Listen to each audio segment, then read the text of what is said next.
അസ്സലാമു അലൈക്കും വറഹ്മത്തുള്ളാഹി. ഇന്ന് നമ്മുടെ സമൂഹത്തിൽ ഡിവോഴ്സ്, വിവാഹമോചനം എന്നത് ഒരു വിഷയേ അല്ലാതായി മാറിക്കൊണ്ടിരിക്കുകയാണ്.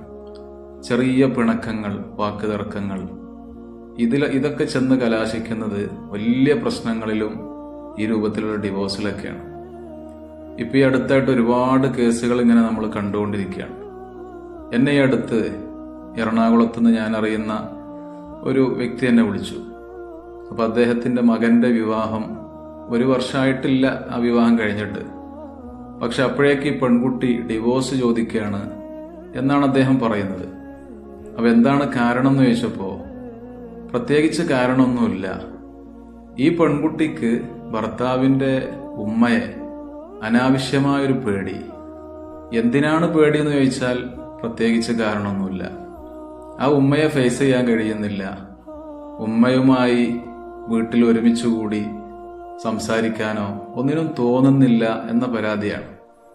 അത് ഭർത്താവിനോട് പറഞ്ഞപ്പോൾ ഗൾഫിലാണ് ഭർത്താവുള്ളത്, ഉമ്മ അങ്ങനൊന്നുമല്ല, എന്തായാലും ക്ഷമിച്ചു നിൽക്ക് എന്നൊക്കെ പറയുമ്പോൾ അത് ഇവൾക്ക് പിടിക്കുന്നില്ല. അവൻ എന്നെ മനസ്സിലാക്കണില്ല എന്ന പരാതി കൂടെയാണ് ഇവൾക്കുള്ളത്. അങ്ങനെ ഡിവോഴ്സിന് വേണ്ടി ആവശ്യപ്പെട്ട് അങ്ങനെ ഒരു മസ്ലഹത്തിന്റെ വിഷയവുമായി ബന്ധപ്പെട്ടാണ് അദ്ദേഹം വിളിക്കുന്നത്. ഏതായിരുന്നാലും ഇന്ന് സമൂഹത്തിൽ നടക്കുന്ന ഡിവോഴ്സ് കേസിന്റെ ഭൂരിഭാഗം ശതമാനവും അതിന്റെ കാരണം അന്വേഷിക്കുമ്പോൾ ഇതിനു വേണ്ടിയാണോ ഇവർ തമ്മിൽ പിരിഞ്ഞത് എന്ന് നമുക്ക് അത്ഭുതം തോന്നിപ്പോകുന്ന രൂപത്തിലാണ് ഇന്ന് കാര്യങ്ങളുള്ളത്.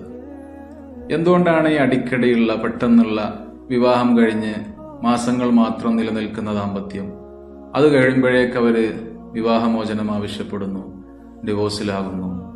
എന്തുകൊണ്ട് ഇങ്ങനെ സംഭവിക്കുന്നു എന്ന് നമ്മൾ പഠിക്കേണ്ടതുണ്ട്. കേരളത്തിന്റെ ഒരു അവസ്ഥ എന്ന് പറയുന്നത് കല്യാണം നടത്താൻ ലക്ഷങ്ങൾ പൊട്ടിക്കും, അതിലൊരു കുറവും വരുത്തൂല. സൽക്കാരത്തിലും ആഭരണത്തിലും വസ്ത്രത്തിലും ഒക്കെ നല്ല ലാവിഷായിട്ട് നമ്മൾ ക്യാഷ് ചെലവാക്കും. പക്ഷേ ആൺകുട്ടിയാവട്ടെ പെൺകുട്ടിയാവട്ടെ ഒരാളെയും എന്താണ് കുടുംബജീവിതമെന്നോ എന്താണ് ദാമ്പത്യമെന്നോ പഠിപ്പിക്കാൻ രക്ഷിതാക്കളോ അല്ലെങ്കിൽ ബന്ധപ്പെട്ട ആരെങ്കിലും തയ്യാറല്ല എന്നതാണ് ഇതിൻ്റെ ഒരു കാരണം എന്ന് പറയുന്നത്. ഇന്നിപ്പോൾ യൂട്യൂബിലും അതുപോലെ തന്നെ മഹല്ലടിസ്ഥാനത്തിൽ പോലും ഇതിൻ്റെ ക്ലാസ്സുകളും ഒക്കെ സുലഭമായി നടന്നുകൊണ്ടിരിക്കുകയാണ്. യൂട്യൂബിൽ നോക്കിയാൽ തന്നെ ഒരുപാട് വിഷയങ്ങൾ നമുക്ക് പഠിക്കാൻ കഴിയും.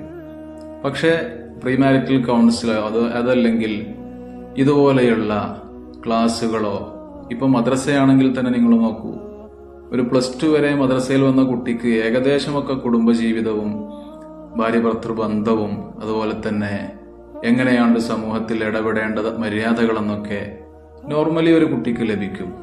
എന്നാൽ അതും രക്ഷിതാക്കൾ 8ാം ക്ലാസ്സും 9ാം ക്ലാസ്സും ഒക്കെ ആകുമ്പോഴേക്ക് കുട്ടികളെ മദ്രസയിൽ നിന്ന് അവർ മദ്രസ നിർത്തുന്ന, രക്ഷിതാക്കൾ അതിന് കൂടുതൽ ഫോഴ്സ് ചെയ്ത് പ്രേരിപ്പിക്കാത്തൊരവസ്ഥ ഇന്ന് കൂടുതൽ കണ്ടുവരികയാണ്.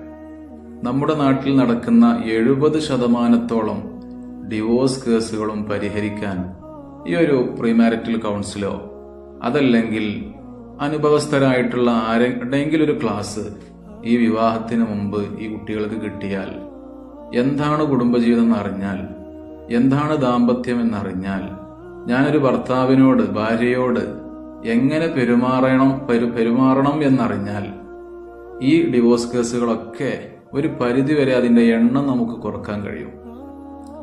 വല്ലതും സംഭവിച്ചിട്ട് അത് മസ്ലഹത്താക്കി കോംപ്രമൈസ് ആക്കുന്നതിനേക്കാൾ നല്ലത് ഇത് ആദ്യമേ അറിഞ്ഞ് ഈ ഒരു ജീവിതത്തിലേക്ക് ഇറങ്ങലാണ്. നമ്മൾ മറ്റേത് വിഷയത്തിലേക്ക് ഇറങ്ങുകയാണെങ്കിലും ഒരു 100 തവണ ചിന്തിച്ച് അതിന് കാലങ്ങളോളം പ്രിപ്പറേഷൻ നടത്തിയിട്ടൊക്കെയാണ് ഇറങ്ങുക. ഒരു SSLC പരീക്ഷയ്ക്ക് പോലും അതിന്റെ മുന്നോടിയായിട്ട് എത്ര മോഡൽ എക്സാമുകളാണ് നടക്കുന്നത്. അത് ജീവിതത്തിന്റെ ഒരു ഭാഗം മാത്രമാണ്. എന്നാൽ ജീവിതത്തിലേക്ക് തന്നെ ഒരാളങ്ങ് ഇറങ്ങുമ്പോൾ ഒരു മുൻകരുതലും ഇല്ലാതെ ഇറങ്ങിയാൽ അതിന്റെ ഭവിഷ്യത്ത് എത്രയായിരിക്കുമെന്ന് നമ്മളിപ്പോൾ കണ്ടുകൊണ്ടിരിക്കുകയാണ്. അപ്പോൾ അവനവൻ സ്വന്തം മക്കളുടെ വിഷയത്തിൽ ഒരു താല്പര്യം കാണിച്ചുകൊണ്ട് ഇതിലൊക്കെ ശ്രദ്ധ പുലർത്തിക്കൊണ്ട് മുന്നോട്ട് പോവുകയാണെങ്കിൽ ഇതിലൊക്കെ വലിയ മാറ്റം കൊണ്ടുവരാൻ നമുക്ക് കഴിയും.